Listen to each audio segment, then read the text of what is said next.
वो है concept, principles and method of early childhood care and education with reference to visually impair. दृष्टि बाधित लोगों के संदर्भ में हमें शीघ्र जो है अर्ली मतलब प्रारंभिक बाल्यावस्था, देखभाल एवं जो शिक्षा है उसका जो है संकल्पना और उसके जो सिद्धांत हैं और जो मेथड्स हैं, जो विधि हैं, उनके बारे में पढ़ना है। उसमें यदि हम देखें तो सबसे पहले हमें concept and scope of early childhood care and education पढ़ना है।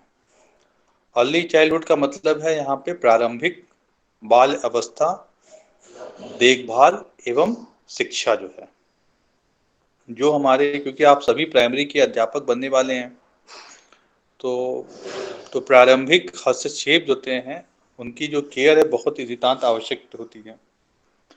तो जो 0 से लेकर के 3 इयर्स के जो बच्चे हैं उनके ऊपर ज़्यादा हमें फोकस करनी है early childhood care and education में।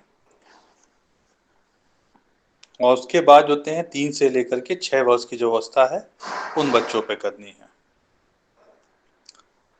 उसके बाद हमें जो है जो प्रिंसिपल्स हैं अर्ली चाइल्डहुड एजुकेशन और केयर की जो है कि कौन कौन से सिद्धांत हैं जिनका हमें उपयोग करना चाहिए प्रारंभिक बाल्यावस्था, देखभाल एवं शिक्षा के लिए। उसमें कुछ प्रिंसिपल है जैसे सपोर्टिंग सेंसरी डेवलपमेंट। आप सभी लोग जो है संवेदी विकास की जो विभिन्न चरण हैं उनसे जो है परिचित हैं। संवेदी विकास किस तरह की जाती हैं,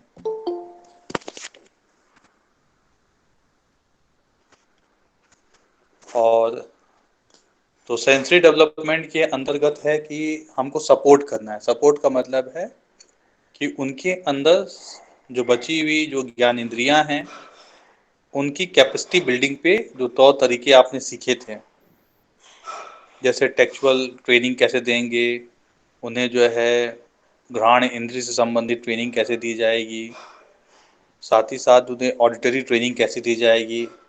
तो ये सारी जो ट्रेनिंग है उनके जो डेवलपमेंट की जो श्रृंखलाबद्ध जो तरीका है वही जो है सपोर्टिंग सेंसरी डेवलपमेंट के अंतर्गत आती है। उसके बाद यदि आप दूसरा देख रहे हैं तो इसमें हमारा है creating safe and stimulating environment.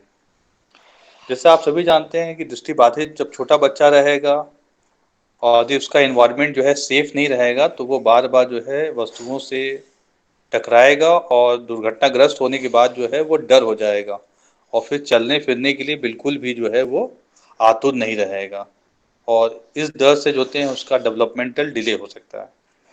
तो हम कैसे जो है दृष्टिबाधित जो बच्चा है 0 से 3 साल का और उसके बाद 3 से 6 साल के जो बच्चा है, एक्चुअल में जो अर्ली चाइल्डहुड एजुकेशन है वो 0 से 6 साल के बच्चों के लिए, लेकिन पहला जो फोकस होता है वो 0 से 3 साल के बच्चों के ऊपर होता है क्योंकि ये बहुत ही इंपॉर्टेंट माइलस्टोन होता है। तो क्योंकि इसी स्टेज में जो है बच्चा चलने की आयु आती है उसकी, बच्चा लगभग जो है 1 साल से लेकर के 1.5 साल के अंदर चलना सीख जाता है। तो हम किस प्रकार से उसके वातावरण को जो है सुरक्षित करेंगे, और साथ ही साथ स्टिमुलेटिंग, स्टिमुलेटिंग का मतलब है उद्दीपन, मतलब जो है एनवायरनमेंट में उसे विभिन्न प्रकार के उद्दीपन मिले जो है मूवमेंट करने के लिए जो है। तो इस तरह से हमको उस एनवायरनमेंट को बनाने पर अपना ध्यान फोकस करना है। जैसे आप जानते हैं जो छोटे बच्चे जो साइटेड होते हैं वो बकैयाँ कब खींचते हैं, जब उनके पास कोई खिलौना होता है, कोई रंगीन चीज़ें होती है, वो उस तक पहुँचने के लिए जो है, क्योंकि वो देखते हैं गोद में पलंग पर रहेगा तो चलता रहता है, तो इस तरह से उनको स्टिमुलेशन मिलता रहता है अपने एनवायरनमेंट से क्योंकि वो देख पाते हैं। वैसा ही स्टिमुलेशन होते हैं हमें दृष्टिबाधित बच्चों को भी देने की आवश्यकता पड़ती है, जिससे कि वो भी अपने वातावरण में स्टिमुलेशन पाने के बाद, उद्दीपन पाने के बाद मूवमेंट कर सकें। उसके बाद तीसरा जो इसमें प्रिंसिपल है वो है वर्किंग विद फैमिलीज। जैसा आप सभी जानते हैं कि दृष्टि दिव्यांग व्यक्तियों के लाइफ में उनकी जो फैमिली, उनके जो माता पिता है, उनका रोल बहुत इम्पोर्टेंट होता है। आपने जो है सोमर्स के 5 प्रकार के पैतृक माता पिता के जो व्यवहार हैं, एटीट्यूड है, उनके बारे में अध्ययन किया था यूनिट फर्स्ट में, जो थे फर्स्ट सेमेस्टर में जो है।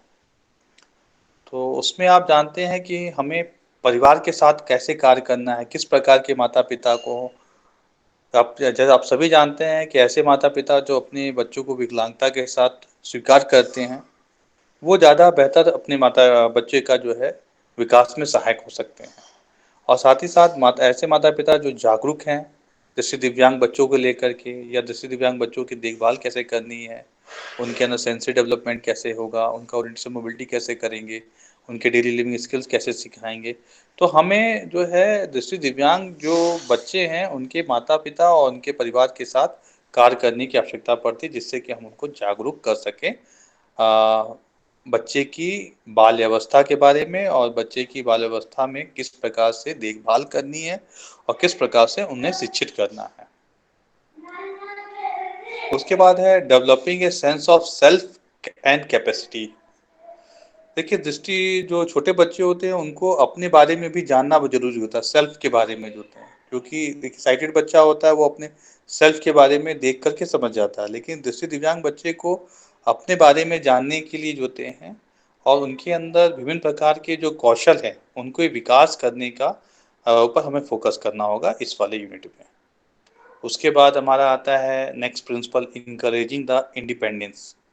एनकरेजिंग द इंडिपेंडेंस का मतलब है कि किस प्रकार से दृष्टि दिव्यांग जो बच्चा है, उसे आप स्वतंत्र रूप से जीवन के जो कौशल हैं, वो सिखाएँगे जो है। जैसे स्वतंत्र जीवन कौशल को यदि आप देखें, उसमें आपके जितने भी डेली लिविंग स्किल्स हैं, ओरिएंटेशन मोबिलिटी है, ये दोनों जो है बहुत इम्पोर्टेंट जो है इंडिपेंडेंट जो है स्किल्स आते हैं। ये कुछ प्रिंसिपल्स हैं, जब हम दृष्टि दिव्यांग बच्चों के अर्ली चाइल्डहुड केयर और एजुकेशन के बारे में बात करते हैं। ऐसे ही जो होते हैं उसके बाद हमको इसी यूनिट में जो है अर्ली चाइल्डहुड केयर और एजुकेशन का क्या इम्पोर्टेंस होता है दृष्टि दिव्यांग बच्चों के जीवन में, उन इम्पोर्टेंस पे भी हमें देखना है। जैसा आप जानते हैं कि जीवन जो बाल्य अवस्था होता है, वो किसी भी बच्चे के लिए नींव का काम करता है। और आप सभी जानते हैं बहुत सारे ऐसे जो महान बच्चे हुए हैं, उनकी जो जीवन ही है, यदि आप उनके बचपन को देखेंगे, उनका बचपन ही की जो नींव है बहुत मजबूत पड़ी, तभी वो अपने आगामी जीवन पे सफलता अर्जित की और समाज में जो है अपना एक स्थान प्राप्त कर सके। चाहे वो भगत सिंह हो, जब उनके पिताजी खेतों में काम कर रहे थे, तो बोलते हैं क्या उगा रहे हो? बोलता है मैं बंदूक उगा रहा हूँ। तो इसी से भविष्य पता चल जाता है कि वो आगे चल कर के क्या बनने वाला है।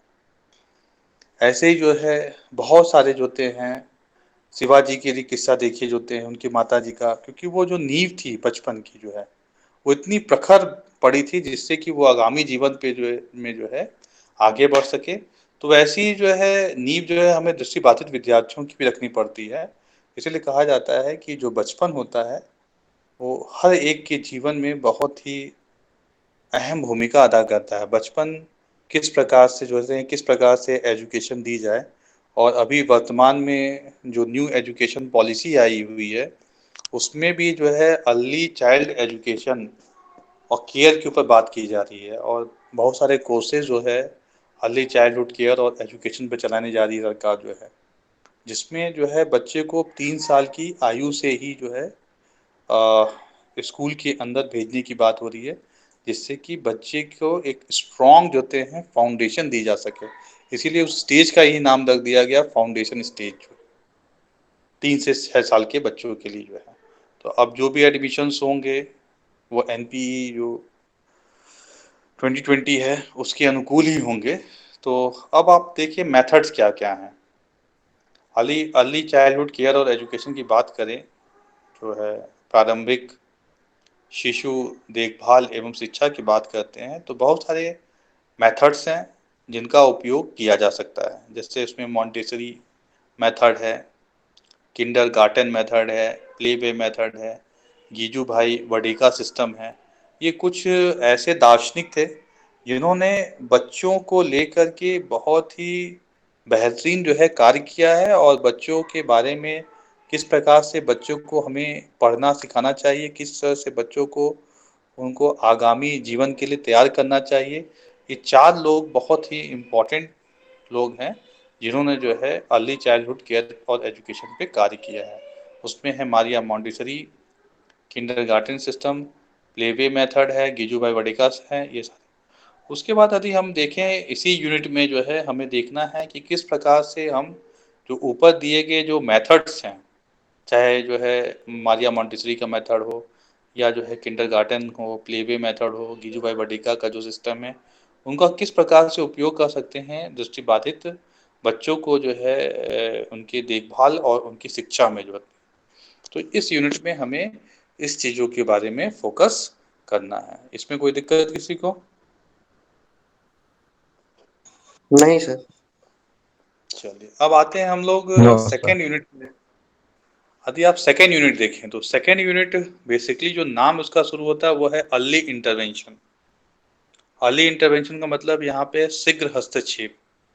ऐसा आप सभी परिचित हैं कि जब किसी कोई व्यक्ति यदि दिव्यांग है तो जितनी जल्दी हम आइडेंटिफिकेशन करते हैं, मतलब उस दिव्यांगता की पहचान करें और पहचान के उपरांत उसका आकलन करें और आकलन के पश्चात जोते हैं हम शीघ्र हस्तक्षेप दें। हस्तक्षेप का मतलब है विभिन्न प्रकार की जो सर्विसेज है वो दृष्टि दिव्यांग व्यक्ति को या किसी भी दिव्यांग व्यक्ति को पहुंचे, जिससे लाभ ये होता है कि उसकी दृष्टि दिव्यांगता की जो गंभीरता है उसको कम किया जा सकता है और दृष्टि दिव्यांगता की वजह से उसके ग्रोथ और डेवलपमेंट में जो बाधा उत्पन्न होने वाली है वो अर्ली इंटरवेंशन के माध्यम से हम उसे बहुत हद तक जो है कम कर सकते हैं या उसे जो है खत्म कर सकते हैं। तो इसमें हम लोग देखेंगे कि अर्ली इंटरवेंशन क्या होता है और साथ ही साथ होते हैं जो दृष्टि दिव्यांग बच्चे हैं उनके लिए जो है शीघ्र हस्तक्षेप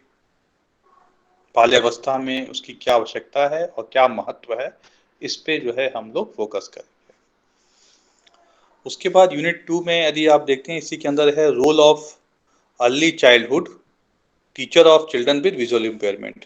जैसे आप सभी जो है विशेष अध्यापक हैं और आप सभी जो है प्राइमरी स्तर में शिक्षक बनेंगे, तो आपका क्या भूमिका होगी दृष्टि दिव्यांग बच्चे के बाल्यावस्था में, प्रारंभिक जो बाल्यावस्था है उसमें क्या रोल कर प्ले आप करेंगे स्पेशल एजुकेटर के नाते, वो हम लोग पढ़ेंगे। जैसे आप सभी टीचर हैं तो आपका क्या काम रहेगा, जो ऊपर के आपने जो प्रिंसिपल्स पढ़े हैं, चाहे सेंसरी डेवलपमेंट में उनके सपोर्ट करना, चाहे क्रिएटिव सेफ स्टिमुलेटिंग इन्वायरमेंट करना, चाहे उनके फैमिली को एजुकेट करना या अवेयरनेस देना, या बच्चे के अंदर इंडिपेंडेंट स्किल्स का डेवलपमेंट करना, बच्चे के अंदर सेल्फ और कैपेसिटी डेवलप करना, ये सारा जो रोल ऊपर आपने पढ़ा है वो सारा रोल जो है आपको एज ए स्पेशल जो है एजुकेटर जो है अपनाना पड़ेगा, जिससे कि बच्चे की जो प्रारंभिक बाल्यावस्था है और उसको एक सुदृढ़ जोते हैं नींव रख सकें हम लोग। उसके बाद नेक्स्ट देखते हैं उसमें हम लोग utilising the services of anganwadi and balwadi workers. Anganwadi और जो बालवाड़ी कार्यकर्ताएं हैं उनकी क्या भूमिका होगी अर्ली इंटरवेंशन में। जैसे आप जानते हैं जो आंगनवाड़ी जो लोग होती है वो उनका मेन फोकस होता है बच्चे के वैक्सीनेशन के ऊपर, बच्चे के पुष्टाहार के ऊपर, बच्चों को स्वस्थ भोजन मिल सके, अच्छा खाना मिल सके। तो आंगनवाड़ी का मेन फोकस होता है कि क्योंकि आप जानते हैं कि एक स्वस्थ बच्चा ही एक स्वस्थ जो है वैश्यक के रूप में जो है आगे जो है बढ़ेगा जो है। इसलिए तो आंगनवाड़ी जो कार्यकर्ताएं हैं उनकी अहम भूमिका होती है। गांव में यदि आप देखेंगे तो आंगनवाड़ी कार्यकर्ताओं का मेन फोकस होता है कि बच्चे को जो वैक्सीनेशंस हैं वो सही टाइम पे लग जाए, बच्चों को जो है पुष्टाहार मिल सके, विटामिन्स मिल सके, जिससे कि एक अच्छे जो है शिशु के लिए जो है स्वस्थ शिशु के लिए जो भी पौष्टिक चीज़ें हैं वो इनके माध्यम से दी जाती है। वैसे ही जो है बालवाड़ी, जो बालवाड़ी वर्कर्स होती हैं उनका जो मेन फोकस होता है वो होता है बच्चों के व्यवहार में परिवर्तन लाना, बच्चे को एजुकेशन देना, बच्चे को जो होते हैं मूलभूत जो है जो शिक्षा है, रीडिंग राइटिंग है, या बच्चों को प्ले वे मेथड से जो है खिलाना जो है, तो ये सब जो है बालवाड़ी जो है जो कार्यकर्ताएं होती हैं उनका कार्य रहता है। उसके बाद नेक्स्ट यदि हम देख रहे हैं models of early childhood services with reference to visually impaired. देखिए अर्ली जो चाइल्ड प्रारंभिक बाल अवस्था जो सेवाएं हैं उनके बहुत सारे जो है मॉडल है। दृष्टिबाधितों के संदर्भ में यदि आप देखें जो है तो उसमें बहुत सारे मॉडल्स आता है कि किस प्रकार से इन सेवाओं के द्वारा हम बच्चों को अर्ली इंटरवेंशन दे सकें। जैसे यदि बच्चा बहुत गंभीर टाइप का है तो वो घर पे ही उसको सेवाओं की आवश्यकता पड़ेगी तो वो हो जाएगा होम बेस्ड सर्विसेज होता है। यदि बच्चा जो है कम गंभीर है, उसकी गंभीरता दिव्यांगता की कम है तो वो सेंटर्स पे आ सकता है, तो वो जो है सेंटर बेस्ड होते हैं मॉडल होता है। ऐसे ही यदि बच्चा जो होते हैं की ज़रूरत होते हैं कुछ घर पे भी दी जा सकती है और सेंटर बेस्ड भी हो सकती है, वो centre and home based come model हो जाता है। मतलब डुअल मॉडल होता है जहाँ पे बच्चों को कुछ सेवाएं घर पे मिल जाती हैं और कुछ सेवाएं जो होते हैं बच्चों को जो है सेंटर पे आके मिल जाती है। तो ये कुछ मॉडल्स हैं जो अर्ली चाइल्डहुड सर्विसेज के लिए यूज़ की जाती हैं। लास्ट यदि इसी में आप देखते हैं तो वो है overcoming challenges to service delivery to young children with visual impairment in India. जैसा आप भारत को देख रहे हैं, भारत में सेवाओं की जो पहुँच है वो बहुत ही चुनौतीपूर्ण होती है। जो बहुत सारी सेवाएं हैं गांव में सुदूर में जो दृष्टि दिव्यांग बच्चे हैं उन तक पहुंचाने में बहुत सारे जो है चुनौतियां हैं। उन चुनौतियों को कैसे हम विजय प्राप्त करें और उन चुनौतियों से निपटते हुए उन दिव्यांग बच्चों तक वो सेवाएं पहुंच सके, उसके बारे में इसमें हम लोग को अध्ययन करना है। यूनिट 2 समझ में आ गया आप लोग को?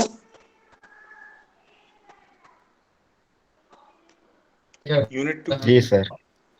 इसमें किसी को कोई दिक्कत समझ? सिलेबस तो है सभी के पास? Yes sir. ठीक है, अब आइए जो है यदि आप यूनिट 3 में आते हैं। यूनिट 3 में हम लोगों को देखना है सपोर्टिंग फैमिलीज। जब हम सपोर्टिंग फैमिलीज की बात कर रहे हैं तो जैसा कि मैंने ऊपर ही बोला कि दृष्टि दिव्यांग बच्चों की लाइफ में उनके माता पिता की जो भूमिका होती है वो बहुत ही की रोल प्ले करता है। यदि कहा जाए तो चाबी की मतलब किसी भी ताले की जो चाबी जो है कहा जा सकता है माता पिता का जो रोल है, क्योंकि माता पिता का रोल यदि अच्छा नहीं रहेगा तो बच्चे का जो विकास है और बच्चे का जो प्रारंभिक बाल्य अवस्था है वो खराब हो सकता है। तो हम लोग किस प्रकार से दृष्टि दिव्यांग जो बच्चे हैं उनकी जो परिवार हैं उनको किस प्रकार से सपोर्ट कर सकते हैं, किस प्रकार से जो है उनको सहायता प्रदान कर सकते हैं, वो इसमें हम लोग पढ़ेंगे। तो इसमें हम लोग क्या कहते हैं कि understanding how disability impacts the family. जैसा कि आपने जो पहली बार आपने पढ़ा था जब फर्स्ट ईयर में थे तो वहाँ आपने पढ़ा था कि दिव्यांगता का क्या क्या असर होता है अलग अलग लोगों के ऊपर। तो जो यदि मान लीजिए बच्चा दृष्टि दिव्यांग है तो उसकी फैमिली में कौन कौन सा, मदर के ऊपर क्या इफेक्ट होगा, फादर के ऊपर क्या इफेक्ट होगा, उसकी उसके जो भाई बहन है उनपे क्या इम्पैक्ट होगा, या जो दादा दादी हैं उनके ऊपर क्या इम्पैक्ट होगा, या जो होते हैं यदि एक्सटेंडेड फैमिली है मतलब जो परिवार है वो संयुक्त परिवार है उस पर क्या इम्पैक्ट पड़ता है यदि बच्चा यदि किसी फैमिली में दृष्टि दिव्यांग होता है, उसके बारे में हम देखेंगे। उसके बाद है helping family see the child stand understanding is right. उसके बाद हमको क्या करना है कि दृष्टि दिव्यांग जो बच्चा है उसकी फैमिली को हेल्प करना है बच्चे की स्ट्रेंथ को आइडेंटिफाई करने के लिए होते हैं। मतलब हर बच्चे के अंदर कुछ ना कुछ होते हैं अंतर्निहित शक्तियाँ होती हैं और उन अंतर्निहित शक्तियों को कैसे फैमिली पहचानेगी जो होते हैं जिससे कि वो उस अंतर्निहित शक्तियों को जो है यूज़ कर सके बच्चे के प्रोग्रेस के लिए, बच्चे के डेवलपमेंट के लिए। ये सारी चीज़ें हम लोग करेंगे इसमें। उसके बाद है helping the family deal with difficult social situation. देखिए हर फैमिली में कुछ ना कुछ जो होते हैं सामाजिक परिस्थितियां आती हैं जहाँ पे वो बच्चे के लालन पालन करने में उन्हें बहुत सारी जो है दिक्कतें या चैलेंजेस का सामना करना पड़ता है। तो उस समय इन चैलेंजेस में कैसे जो है हम उन फैमिलीज की हेल्प करेंगे या गवर्नमेंट की क्या क्या स्कीम्स हैं जिससे जो है बच्चों को सहायता मिल सकता है उस डिफ़िकल्ट सिचुएशन में जो है, तो वो उससे जो है हम परिवार को परिचित कराएंगे। Helping the families integrate the child development goals into their daily routines. उसके बाद इसमें क्या है कि देखिए, जब आप कोई भी चीज़ फैमिली को सिखाते हैं, खास करके डेली लिविंग स्किल्स हुआ, चाहे उनको सेंसरी ट्रेनिंग स्किल्स सिखा रहे हैं, तो ज़रूरी नहीं है वो सेंटर पे ही सिखाया जाए। मतलब ये सारी जो चीज़ें हैं वो घर के वातावरण में सिखाया जाए तो ज़्यादा बेहतर होगा। तो उसमें आपको क्या करना है, परिवार को बताना है कि उनके डे टू डे लाइफ में जो है, जैसे मान लीजिए कुकर सीटी दीज होते हैं, तो आप किसी विद्यार्थी से पूछ सकते हैं, भाई ये किसकी स्मेल आ रही है? तो बोला दाल की स्मेल आ रही है। तो आपने एक तरह से क्या किया, उसकी सेंसरी टेस्टिंग की जो है कि प्रैक्टिस करा दी जो है। या बाहर से कोई खटखटाया आवाज़ दे रहा है, ये किसकी आवाज़ है, किधर से आ रही है? तो इस तरह से आप सेंसरी डेवलपमेंट भी करते हो। इसलिए जो बच्चे की जो गोल है डेवलपमेंट की, वो फैमिली की डे टू डे जो एक्टिविटीज़ है उससे जो है सम्मिलित कराना है। ये काम जो है आपका कहलाता है helping the families integrate the child development goals into the daily routine. उसके बाद आता है एकोमोडेटिंग द स्पेशल सर्कमस्टेंसेस। देखिए, हर फैमिली में कुछ विशेष परिस्थितियां होती हैं जहाँ पे हमें दिव्यांग बच्चों को समायोजन करने की आवश्यकता पड़ती है। उसमें एक है पेरेंट्स विद डिसेबिलिटी, मतलब माता पिता भी दिव्यांग है और बच्चा भी दिव्यांग है। तो ये बड़ा ही विकट चैलेंजिंग सिचुएशन होता है कि बच्चा, माता पिता भी दृष्टिबाधित है और बच्चा भी दृष्टिबाधित है, तो वो कैसे अपने बच्चे की देखभाल करेंगे, वो हम लोग इसमें देखेंगे।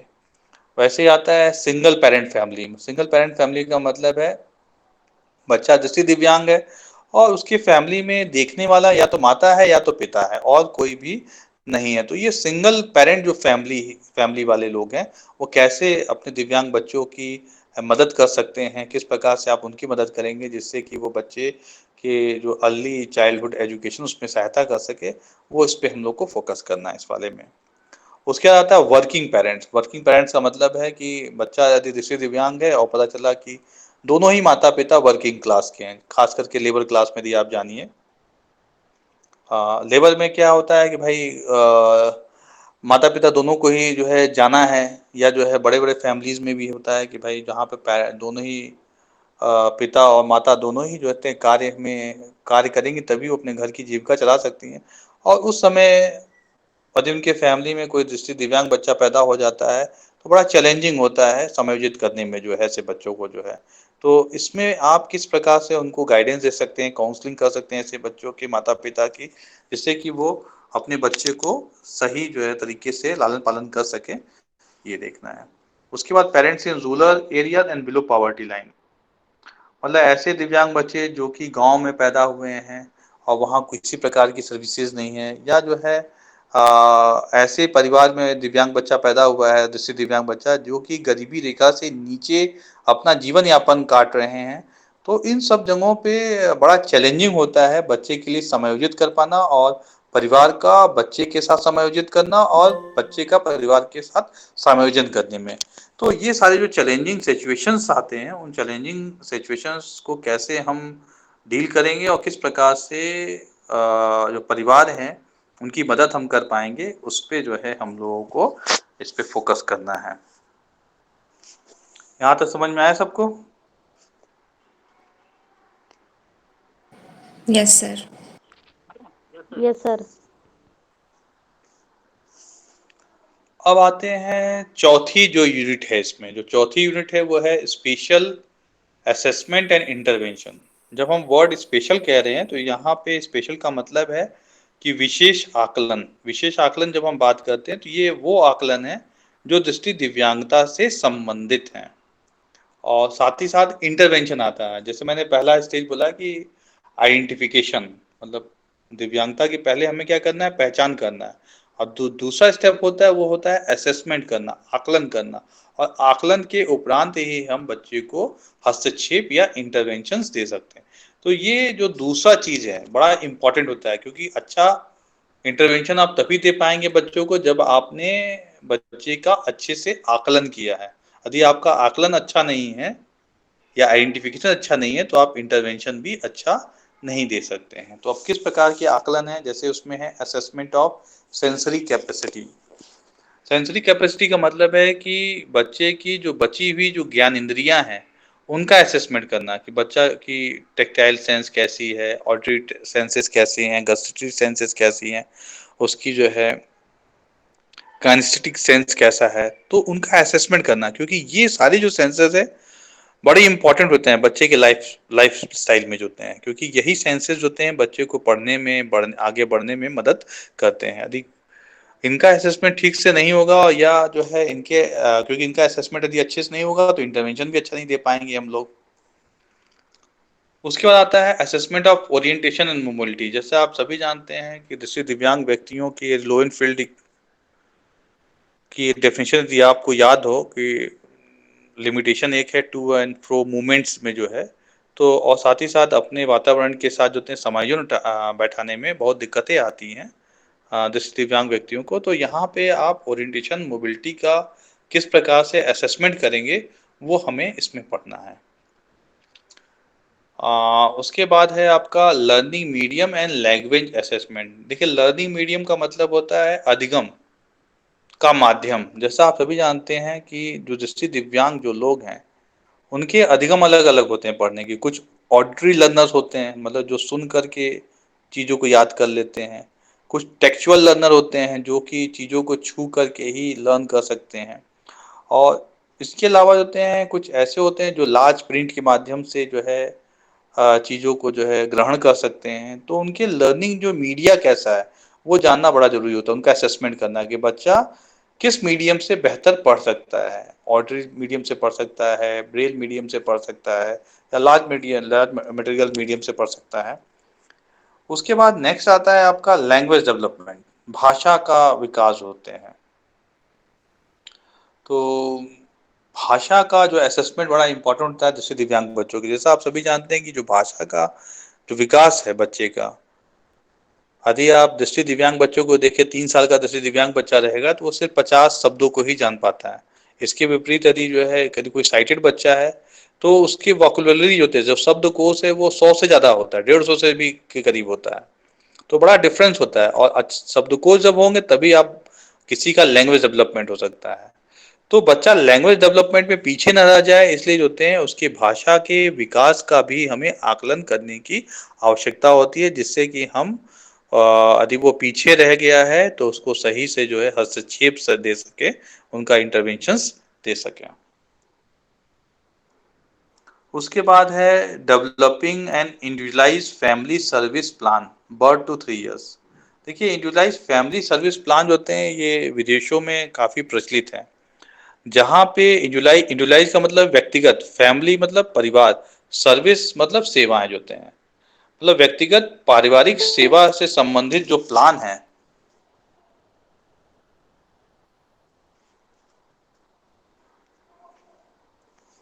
वो हम देखेंगे। इसमें क्या होता है कि हम लोग बच्चे का जब जन्म हुआ तो उसके माइलस्टोन के बारे में हम देखते हैं कि कैसा रहा उसका एबगार स्कोर, क्या रहा, बच्चा रोया कि नहीं रोया बचपन में, बच्चा ब्लाइंड कब हुआ, ये सारी चीज़ें। उसके बाद इसमें हम देखते हैं कि बच्चे को कौन सी सर्विसेज कब कब मिली जो होते हैं। जैसे बच्चे के जन्म के समय उसे कौन कौन सी सर्विसेज मिली, जो है जो बच्चा दृष्टि दिव्यांग पैदा हुआ तो उसे कौन सी सर्विसेज मिली। उसके बाद बच्चा जब एक एक महीने का हुआ तो कौन कौन सी सर्विसेज मिली। तो बेसिकली इसमें क्या है, बच्चे के एज वाइज होते हैं, 0 से लेकर 3 साल तक की उम्र तक उसे क्या क्या जो है सेवाएं मिली हैं, उन सब सेवाओं का जो है विवरण जो होते हैं, या उन सब सेवाओं का जो विवरण का जो प्लान होगा वो जो है आपका कहलाता है IFSC जो होते हैं, individualised family support service plan.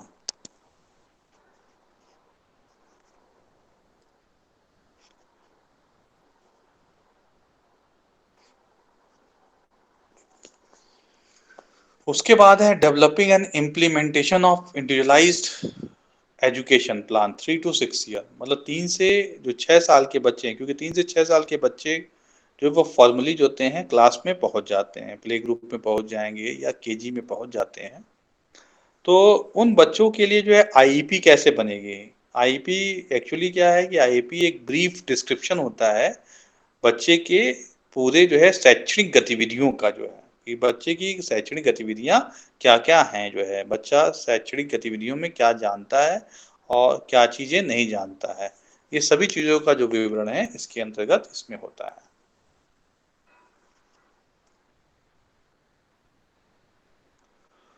उसके बाद आता है आपका unit 5, successful transition into primary school. इसमें किसी कोई दिक्कत यूनिट 4 को समझने में? No sir. यूनिट 4 समझ में आया क्या क्या चीजें हैं इसके अंतर्गत हमें पढ़ना है?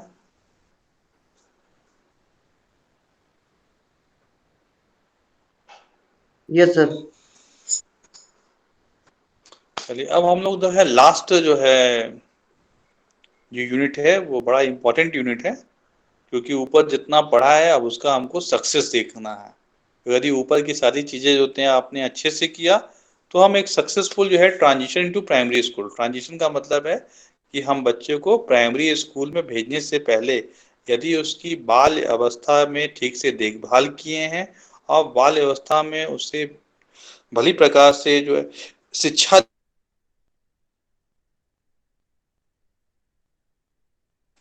किए हैं, तभी हम बच्चे का संक्रमण संक्रमण ट्रांजिशन का मतलब की तरफ जो मूवमेंट है उसी को कहा जाता है ट्रांजिशन होते हैं, संक्रमण इसको कहा जाता है, संक्रमण काल होते हैं कि बच्चे का घर से स्कूली विद्यालय में तभी सफलता अच्छी होगी जब हम लोगों ने ऊपर की सारी चीजों को सही से कार्य किया है। तो बच्चे का जो सक्सेसफुल जो रेट होता है कि बच्चा जो है प्राइमरी में, तो उसमें आता है रेंज ऑफ सर्विस ऑप्शन होते हैं। रेंज ऑफ सर्विस ऑप्शन का मतलब है कि कौन कौन से जो सर्विसेज हैं, कौन कौन सी ऐसी सर्विसेज हैं जो कि बच्चे को मिलनी चाहिए जिससे कि उसका जो है जो ट्रांजिशन है घर से विद्यालय की तरफ अच्छे से हो जाए।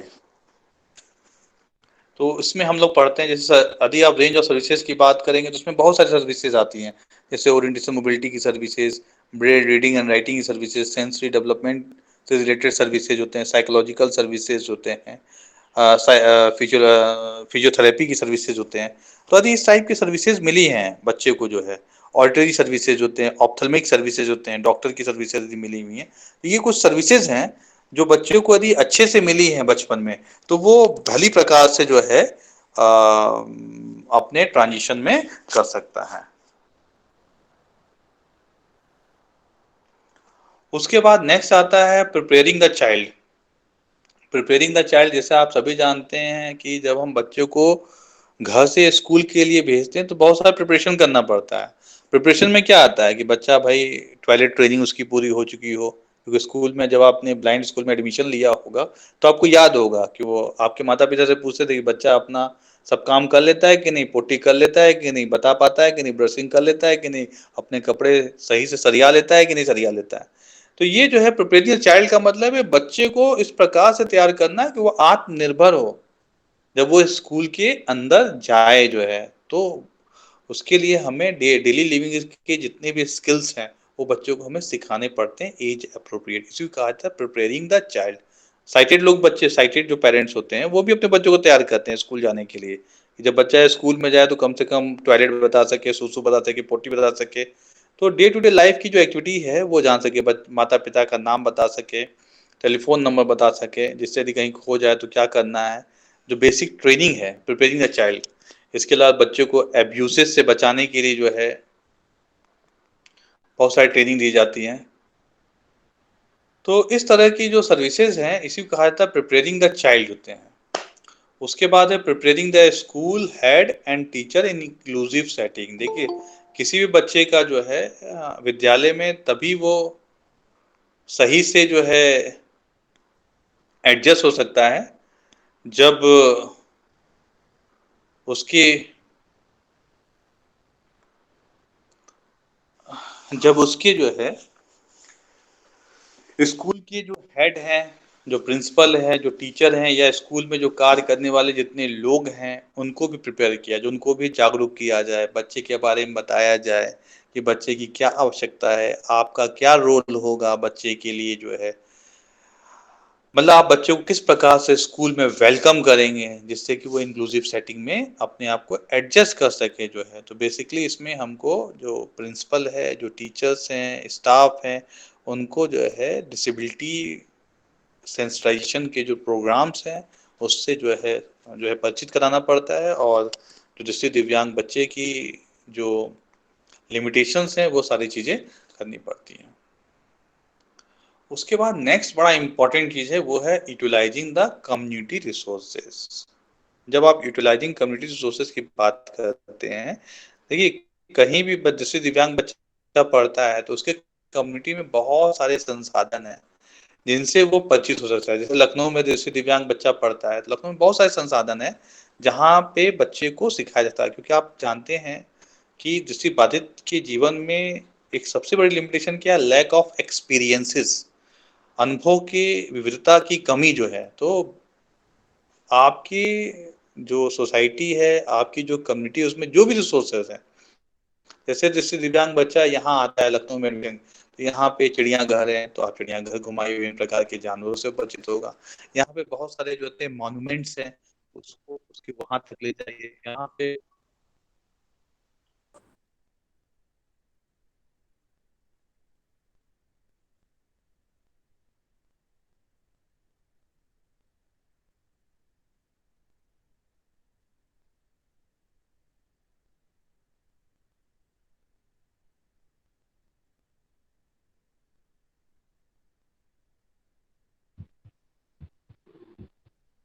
सर लेफ्ट हो गए क्या?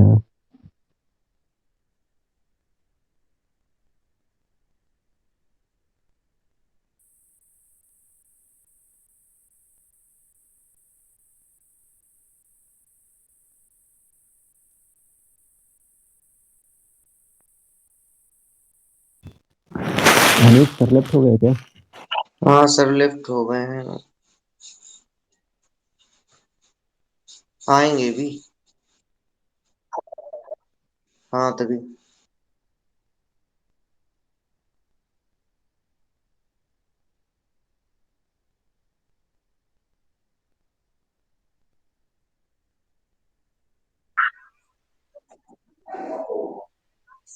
कोई रिकॉर्डिंग कर लीजिएगा भाई। हेलो सर आ गए हैं। हेलो आ गए। आवाज आ गई हमारी? जी सर। आ गई। हाँ, तो उसके पास रिसोर्सेज में है कि आपके पास जो भी कम्युनिटी में रिसोर्सेज हैं, चाहे पोस्ट ऑफिस हो, चाहे आपके आसपास मॉन्यूमेंट्स हों, चाहे नदियाँ हों, चाहे तालाब हों, इन सब चीज़ों से जो है बच्चे को जो है वाकिफ कराना, जिससे कि आप जो रिसोर्सेज हैं कम्युनिटी में उनका सही से उपयोग कर सके जो है।